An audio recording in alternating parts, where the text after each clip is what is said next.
इस श्रृंखला की पहली 10 कड़ियों में गीता का भगवान गीता श्लोकों द्वारा ही प्रमाणित किया गया है एवं 11वीं कड़ी में बाइबल एवं कुरान, 15वीं कड़ी में गुरु ग्रंथ साहिब में भी वही एक स्वयंभू शिव शंकर ही भगवान प्रमाणित हुए हैं एवं इस 16 एवं 17वीं की युगल कड़ी में वेदों एवं मनुस्मृति में भी सूर्य नेत्र शिव ज्ञानाग्नि से विश्व में शमन स्थापन करता शंकर रुद्र अग्नि ही वेदों में भगवान प्रमाणित होते हैं। श्रृंखला 1 की पहली 10 कड़ियों में हम इन 6 रंगों को उपयुक्त प्रवाह में स्थापित करते आए हैं। अतः अब से इन 6 रंगों का उपयोग शब्दों का गुह्यार्थ उभारने के लिए स्थायी रूप से प्रत्येक कड़ी एवं श्रृंखला में करते रहेंगे। अतः दर्शक कृपया इन रंगों की परिभाषा स्मरण में रखें। गीता के 15वें अध्याय के 12वें श्लोक में श्री भगवान कहते हैं, जो आदित्य का तेज अखिल जगत को भासित करता है तथा चंद्रमा और अग्नि में जो तेज है वह तेज मेरा जान। इस श्लोक में स्थूल दिन और रात में चमकने वाले जड़ सूर्य चंद्रमा एवं 5 तत्वों में एक अग्नि समझते हैं साधारणतया, परंतु श्री भगवान गीता में जड़ नहीं मूलतः 3 चैतन्य आत्माओं के विषय में बताते हैं। गीता अध्याय 10 के दूसरे श्लोक एवं कुछ अन्य श्लोकों अनुसार श्री भगवान कहते हैं, अहम आदि ही सर्वशः, मैं ही सब प्रकार से आदि हूँ, अतः मेरा प्रभव माने प्रकृष्ट जन्म कोई नहीं जानता।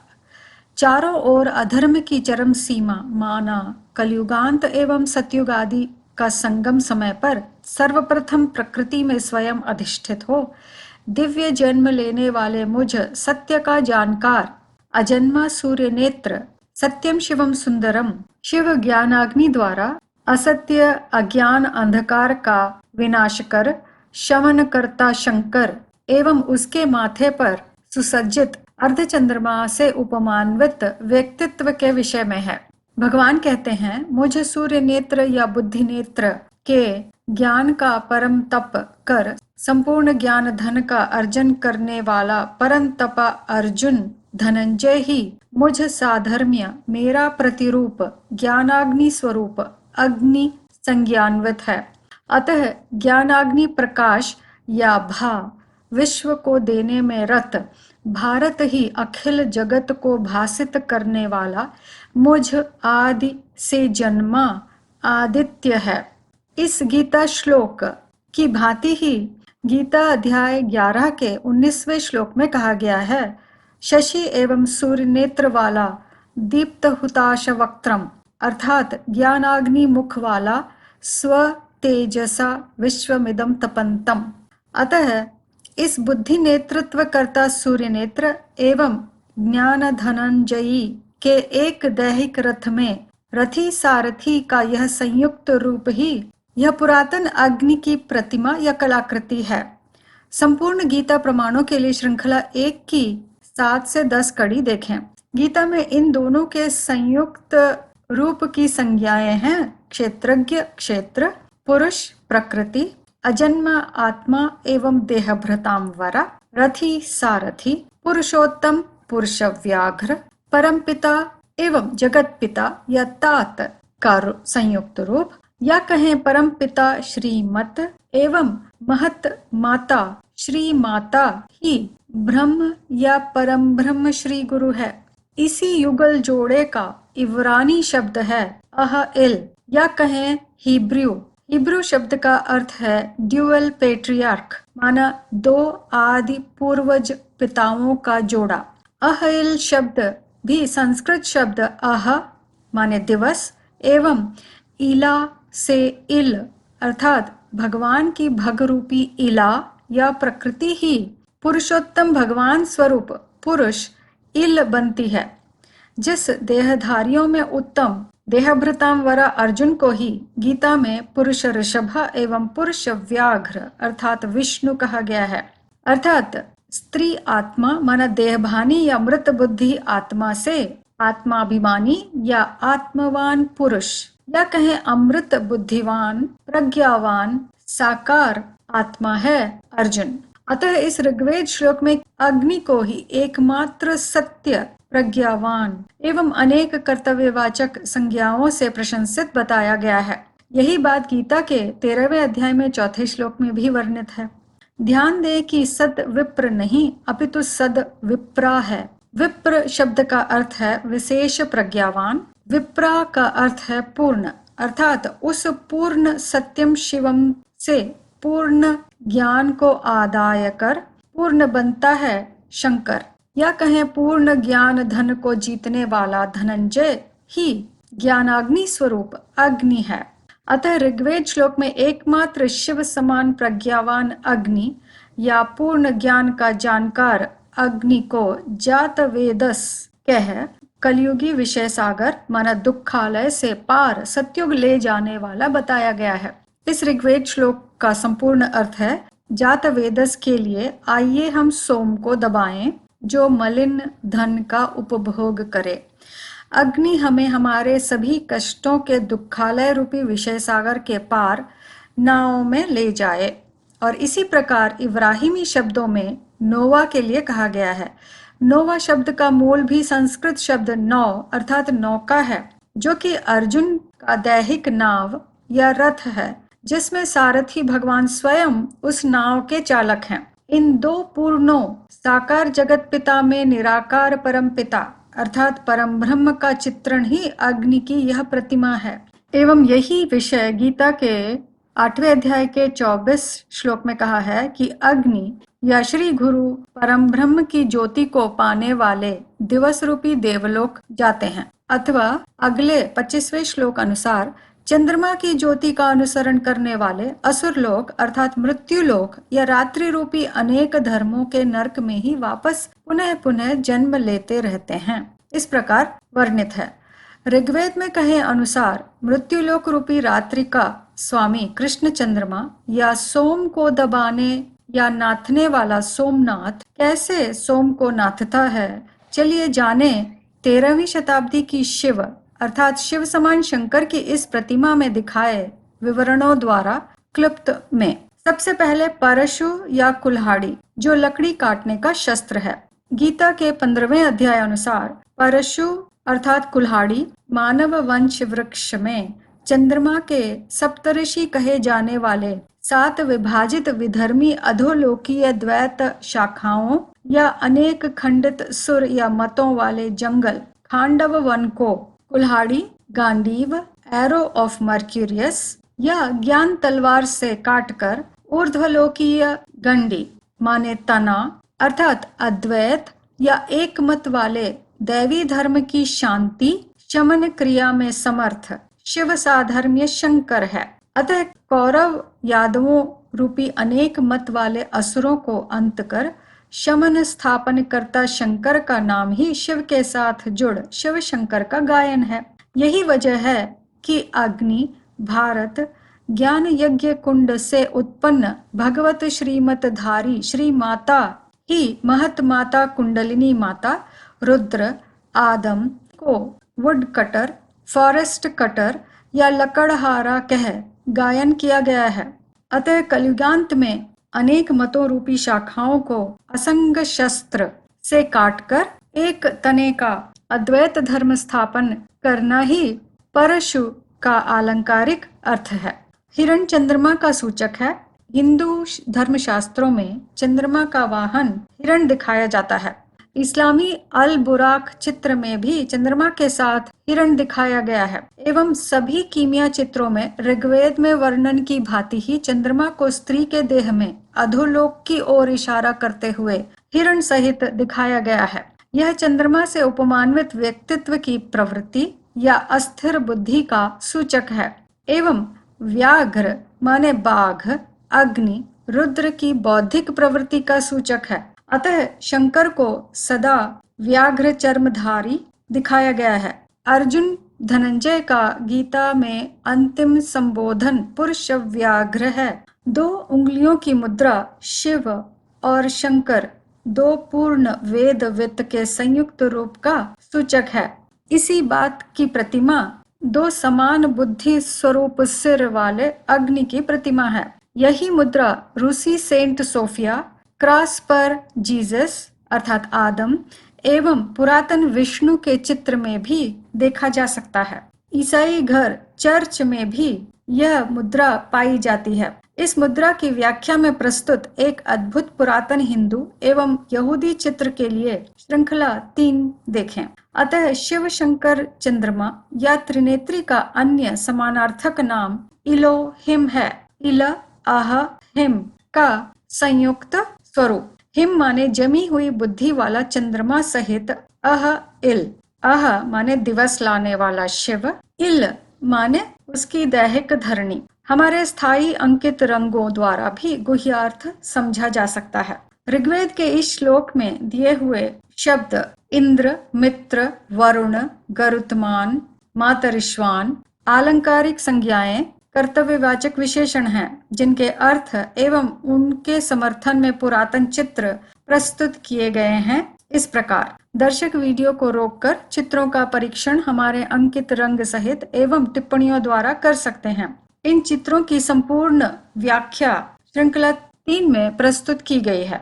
अपने वाहन बकरा सहित अग्नि के इस चित्र का अन्य स्वरूप ही मिस्र का यह रा की प्रतिमा है। रा देवता का सिर बकरे का दिखाया गया है, जिसके ऊपर सूर्य का गोल भी है।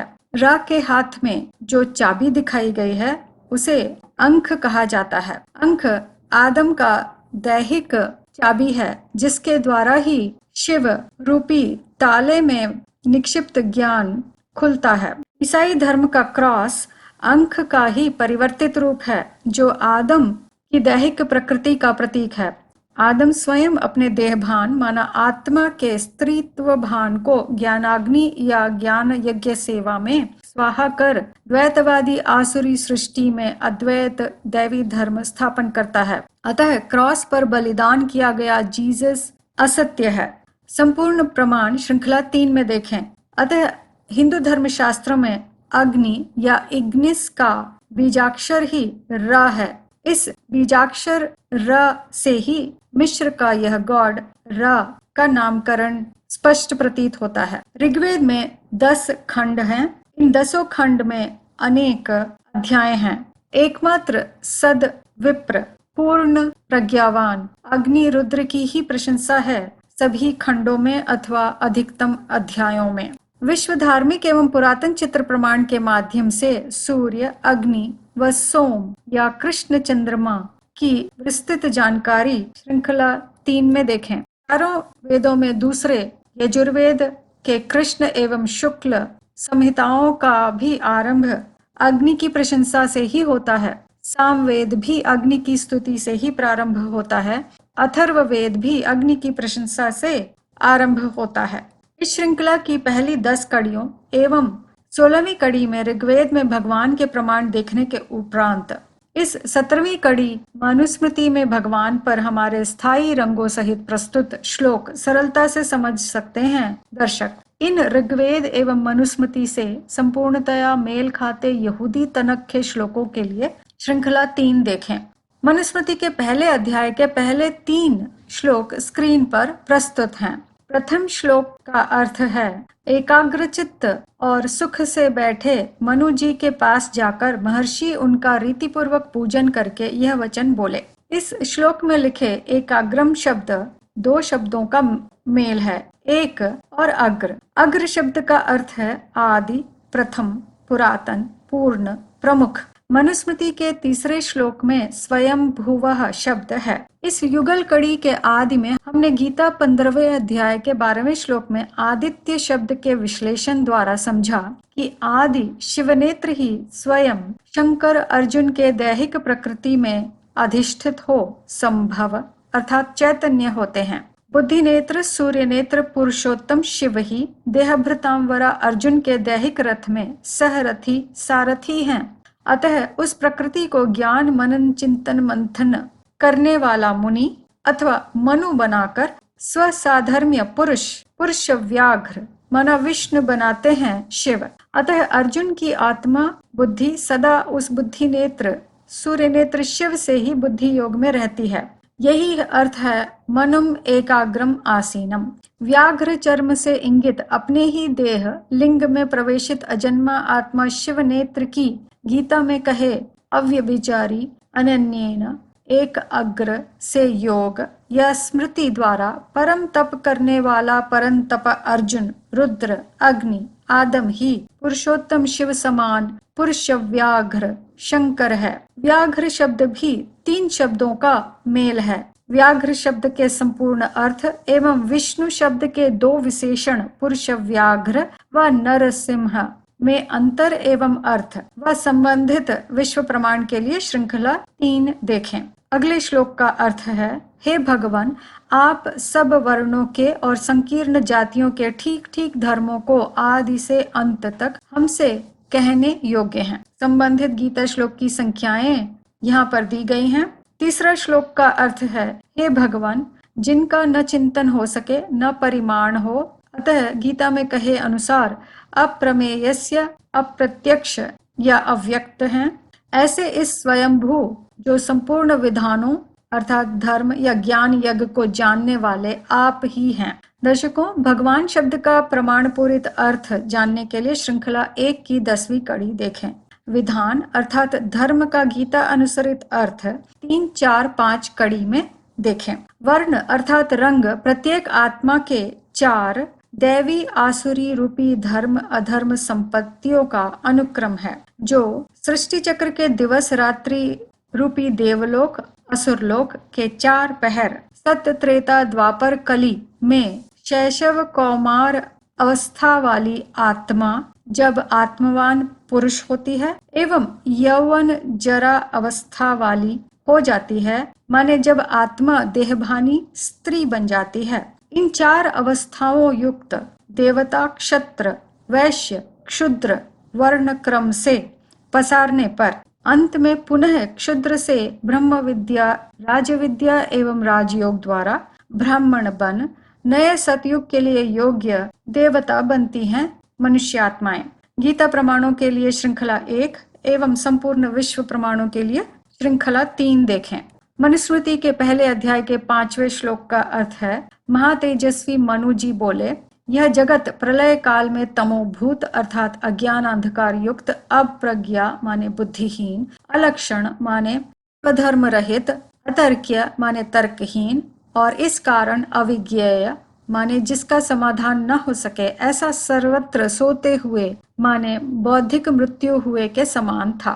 6ठे श्लोक का अर्थ है, तब वह अव्यक्त स्वयंभू भगवान सृष्टि की रचना करने में समर्थ, अपनी इच्छा से शरीर धारण करने वाले और प्रकृति के प्रेरक भगवान महाभूत आदि को प्रकाशित चैतन्य करते हुए तामसिक प्रलयकालीन अज्ञान अंधकार को दूर करते हुए प्रकट हुए। महाभूत स्वयंभूर भगवान व्यक्तः आदि वृत्तोजाः। इन शब्दों का सम्मिलित अर्थ है पंचभूतों का उत्तम देह, देहभृतां वर अर्जुन के प्रकृति या भग रूपी दैहिक वृत्त में आदि स्वयंभू स्वयं अधिष्ठित हो सर्वप्रथम चैतन्य होते हैं। तदोपरांत उस देहधारी को ज्ञान ओजस्वित कर वह पूर्ण शिव एक पूर्ण की रचना करते हैं, जिस आदि से उत्पन्न आदित्य या पूर्ण से उत्पन्न पूर्ण के द्वारा सृष्टि चक्र रूपी वृत्त या जगत भासित होता है, जैसे कि गीता के इन श्लोकों में कहा गया था। और 16वीं कड़ी के आदि में हमने इन दोनों श्लोकों का अर्थ भी प्रस्तुत किया है। यही शब्द गीता के 13वें अध्याय के 5वें श्लोक में भी हैं। महाभूतानि अहंकारः बुद्धि अव्यक्तमेव च। रंगों के आधार पर गीता श्लोक के अर्थ एवं मनुस्मृति के अर्थ समझे जा सकते हैं। 7वें श्लोक का अर्थ है, जो यह स्वयंभू भगवान इंद्रियों से ग्रहण करने के अयोग्य माना ज्ञान चक्षु बुद्धि ग्राह्य सूक्ष्म और अव्यक्त माने सदा अजन्मा अचिंत्य हैं, जिस पे सब प्राणी समाये अर्थात सभी उस सृष्टि के पिता अर्जुन तात आदम रुद्र से ही ज्ञान जन्म लेते हैं, वही अपने आप प्रकट हुआ। 8वें श्लोक का अर्थ है, उस स्वयंभू भगवान ने अनेक प्रकार की प्रजा उत्पन्न करने की इच्छा से ध्यान करके अपने शरीर से पहले 2 जल को उत्पन्न किया और उन 2 जलों में ज्ञान बीज डाला। 2 जल अर्थात अग्नि और चंद्रमा द्वारा प्रवाहित ज्ञान जल, जिसकी संपूर्ण जानकारी श्रृंखला 3 में प्रस्तुत की गई है अनेक विश्व प्रमाणों के आधार पर। मनुस्मृति के पहले अध्याय के 9वें श्लोक का अर्थ, वह सहस्र सूर्य समान कांति वाला स्वर्ण का अंडा हो गया और उसमें से सब लोकों का कर्ता परम ब्रह्म पितामह पिताओं का पिता स्वयं उत्पन्न हुआ। व्युत्पत्ति अनुसार अंड शब्द का अर्थ अंडा, शुक्राणु, वीर्य भी है, जिससे सब कुछ उत्पन्न होता है, ऐसा कहा गया है। आलोचना करना है कि केवल अंड या केवल बीज या शुक्राणु द्वारा दैहिक पिंड की सृष्टि नहीं हो सकती। अंड में जब बीज प्रवेशित हो तद्वारा दोनों फलीभूत हों, तब ही यह संभव है। इसी प्रकार अजन्मा परमपिता की आत्मा या सर्वोत्तम बुद्धि बीज जब अर्जुन आदम के देह में स्वयं प्रवेश हो, तभी वह आत्मा चैतन्य हो उस देह द्वारा ज्ञानदाता बन सबको मानसी जन्म देने के निमित्त बनते हैं। वह आत्मा एवं देह या आत्मा रूपी बीज और अंड रूपी देह या श्रीमत श्री माता का संयुक्त रूप, जिसके द्वारा ही सभी बुद्धि रूपी पात्रों का सृजन होता है। अतः मृतंड, स्वर्णंड या ब्रह्मांड या कहें ब्रह्म या परम ब्रह्म को पूरी तरह समझने के लिए सार्वभौम माता सेंट सोफिया, इब्राहिम शास्त्रों में दिव्य इग्निस या ऋग्वेद में अग्नि की संपूर्ण जानकारी के लिए श्रृंखला 1 में कड़ी 10 देखें और श्रृंखला 3 में प्रस्तुत विश्व चित्रमय साक्ष्य देखें। 10वां श्लोक का अर्थ है, 2 जलों को नार कहते हैं क्योंकि 2 ज्ञान जल नर भगवान के शरीर रूपी रथ या क्षेत्र के मुख से उत्पन्न हुआ है। वही नर आदि में इस भगवान का आयन माना घर या वास स्थान है। इस कारण उसे माने उस नर को नारायण कहा गया है। गीता में अर्जुन का संबोधन पुरुष व्याघ्र का अर्थ भी विष्णु अर्थात सदा ज्ञान जल में विचरण करने वाला नारायण है। 11वें श्लोक का अर्थ है, लोक और वेद में प्रसिद्ध नित्य अव्यक्त माने अजन्मा और सत असत आत्मा है। कारण उत्पन्न हुआ वह पुरुष ब्रह्म इस नाम से संसार में विख्यात है। इस श्लोक की भांति ही गीता का 13वें अध्याय में 12वां श्लोक है एवं पुरातन इब्राहिमी यहूदी तनक के इन श्लोकों में भी यही अर्थ बताया गया है। 12वें श्लोक का अर्थ है, भगवान ने अंडे माने दैहिक रथ प्रकृति देहभृतांवरा अर्जुन में परिवत्सर, जिसका अनुवाद 1 वर्ष किया गया है जो कि असत्य है, रहकर माने ज्ञान सूर्य द्वारा संपूर्ण सृष्टि चक्र के ज्ञान जल को बुद्धि में मंथन कर ज्ञान वर्षा होने पर अपने ध्यान माने मनन चिंतन मंथन या समझ से 2 अर्थ किए। परिवत्सर 3 शब्दों का मेल है, परि, वत एवं सर। परि का अर्थ है पूरा समय चक्र, वत का अर्थ है घेरा, सर का अर्थ है तरल, नदी, भेदक या सदा चलायमान। इब्रानी शब्द इज़राइल, यरूशलेम और सरा इत्यादि सबका मूल भी संस्कृत सर है। 2 अर्ध माना ही देवलोक एवं असुरलोक समान अवधि का जोड़ा। इस 12वें श्लोक के समानार्थक श्लोक यजुर्वेद के इन श्लोकों में भी बताया गया है, जिसे गायत्री मंत्र कहा जाता है, जिसका विवरण हमने श्रृंखला 3 में दिया है एवं 2 समान अवधि के देवलोक और असुरलोक के प्रमाण श्रृंखला 2 में देखें। मनुस्मृति के अध्याय 1 का 32वें श्लोक का अर्थ है, प्रभु अर्थात प्रकृष्ट भूति अथवा स्वयंभू ने अपने देह के 2 भाग करके आधे से पुरुष और आधे से स्त्री हो गया। उसने स्त्री में विराजम विशेष शासक राजाओं का राजा कुरुप्रवीर को उत्पन्न किया। गीता में अर्जुन पुरुष व्याघ्र विष्णु का ही अन्य नाम विराज है।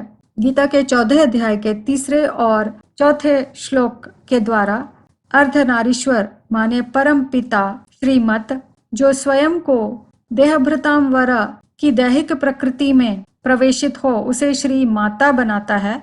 यही अर्थ तनख के श्लोक 2 अध्याय के 21 से 25 में भी वर्णित हैं।